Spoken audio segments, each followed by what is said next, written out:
Colm, Boohig, good morning to you. Morning, Ger. Morning, Owen. We're a bit late to this because the breaking news about the live score having the Champions League rights, so we're going to have to fly through a little bit of this. But you're here to talk tennis and the French Open, and the way this works is it's 15 love, 30 love, 40 love, game, set, match. What's our 15 love point? Well, it's Naomi Osaka, and I suppose the question is what happens from here. So first of all, to point to our own Stephen Doyle, who wrote a great opinion piece on the Osaka withdrawal and the treatment by the media towards her and basically the bullying. So it's a great piece. I recommend people go on OTBSports.com to read it.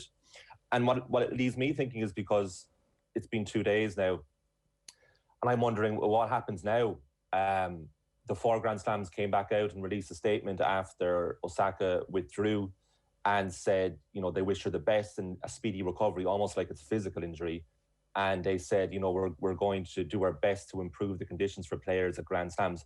But what does that mean? That's so vague. I mean, that's like the European super clubs after the chaos of that and the shambles of it, saying, oh, we'll communicate better with fans. But what does that mean on a practical level? So it'll be interesting to see what happens with Osaka and whether she plays this summer. It's a really busy summer of tennis. You have Wimbledon, you have the Olympics, you have the US Open. And does this mean that she's taking time away and going to get her head right and prepare for the press conferences in order to be able to do them? Or does it mean that she's going to basically pick and choose the ones that she wants to do?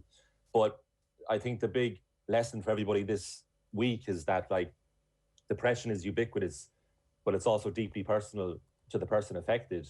And once Osaka said that she's been suffering from depression intermittently since the US Open in 2018 when she won her first Grand Slam in that tumultuous match against Serena Williams, I think the discussion was over, and I can't believe there's even been a debate since then, because she's a human being suffering from mental illness and she needs time away. And the only debate for me now is what happens next. And, you know, it's no point speculating about what Osaka's going to do next, because only she knows, really. But I wouldn't be too surprised if she skipped Wimbledon and waited until the hard court season resumes in order to go back playing and feel comfortable. But as Stephen Doyle actually said in the article too, tennis itself is her sanctuary. It's getting to and from the court that's the problem for Osaka at the moment. And one of the things I think this is kind of like thrown up, I know the story has moved on quite a bit over the last couple of days, is just sort of the pressure she feels then away from the court. And again, Stephen kind of touched on this in his article, the lack of comfort that sports stars have in arenas that aren't their sport. Maybe we don't quite appreciate that enough, that speaking into a microphone for 15 minutes or however long a press conference lasts with a room full of people, maybe to us seems like the easiest thing in the world, but to her, playing tennis is the thing that's the thing that comes easy to her. And maybe we're only coming around to that sort of realisation this week, and that's being hammered home a little bit more. And also the idea that this is an individual sport. Like, there's no hiding place afforded to an individual when it comes to these dealings. There's no teammates who can go out and face the music after a bad performance or do the media when they're having an off day.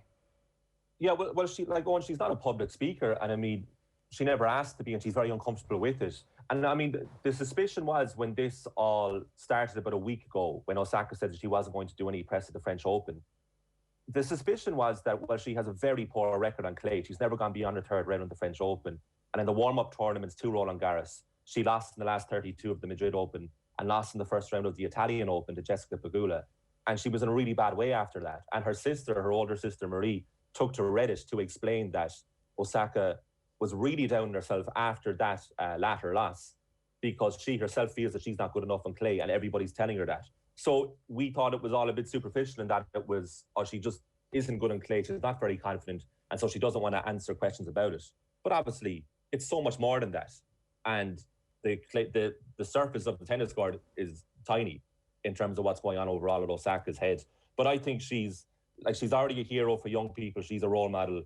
But I think the biggest take from this is, she said she's suffering from depression since the US Open in 2018. She won 3 Grand Slams after that.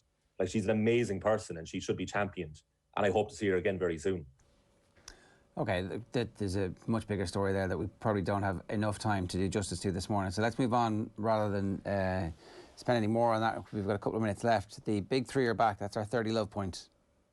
Yeah, so for the first time in a long time, Roger Federer, Novak Djokovic and Rafael Nadal are all playing in the same Grand Slam tournament.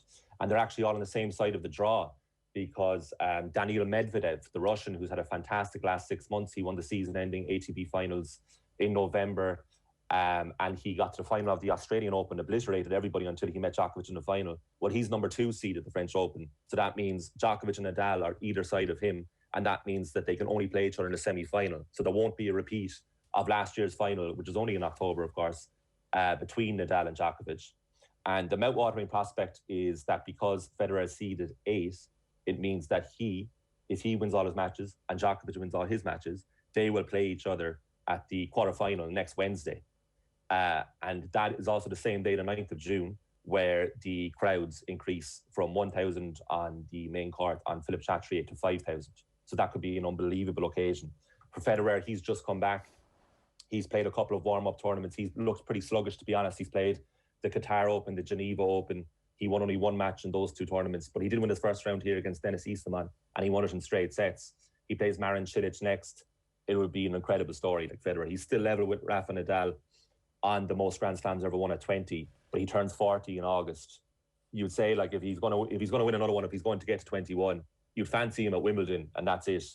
And obviously, if Nadal goes all the way here, he will not alone win his 14th Grand Slam, or 14th French Open, which is the same number of Grand Slams that Pete Sampras won in total, but he'll also win his 21st. And then you have Novak Djokovic, who, if he wins at the French Open this year, he'll be the first man since Rod Laver in 1969 to win every Grand Slam at least twice.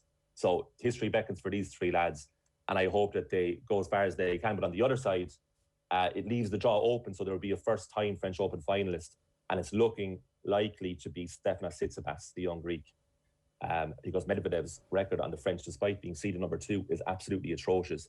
His first-round victory earlier this week was the very first match he's ever won at the French Open. All right, okay. That's a bit random. He's number 2 then.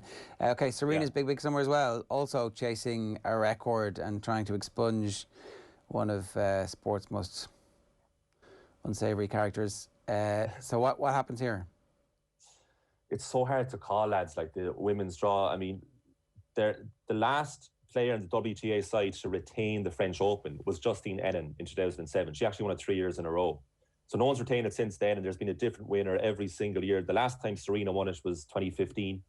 But she does have a little bit of a chance here, just because Garbine Muguruza, the 2016 champion, she's out.